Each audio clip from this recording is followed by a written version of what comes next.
உங்களை சுற்றி இருக்கிறவர்கள் சொல்லுகிறாங்க பாருங்க, அதுதான் சாட்சி. அதுதான் கர்த்தருடைய ரட்சிப்புக்குள்ளாக நாம போய் நம்ம செழிப்பாய் வாழ்வதற்கான சாட்சியா இருக்கிறது.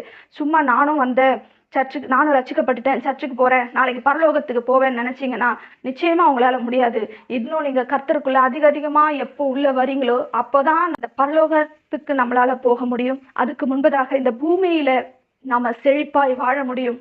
மற்றவர்கள் நம்மளை ஏளனமாய் பேசுவதற்கு இடம் கொடாமல், நம்மளை இன்னுமே மற்றவர்களுக்கு சிறுமைப்படுத்த இடம் கொடாமல் நம்ம நல்லா வாழணும், மற்றவங்க நம்மளை பார்த்து ஆச்சரியப்படணும்னு சொன்னா கர்த்தருடைய வார்த்தை தான் நமக்கு போஜனமா இருக்கிறது. அந்த வார்த்தையை எடுத்து வாசித்து வாசித்து தியானிக்கும் பொழுது நம்மளுடைய வாழ்க்கை மாற்றப்படும்.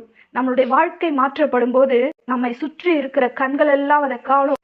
இயேசுவை ஏற்றுக்கொள்வதற்கு முன்பதாக உங்களுடைய வாழ்க்கை எப்படி இருந்தது, இன்னைக்கு இயேசுவை ஏத்துட்டு வாரம் சர்ச்சுக்கு போறாங்க, அவங்களுடைய வாழ்க்கையில ஏதோ மாற்றம் நடக்குது அப்படின்னு சொல்லி அநேகர் உங்களை பார்த்து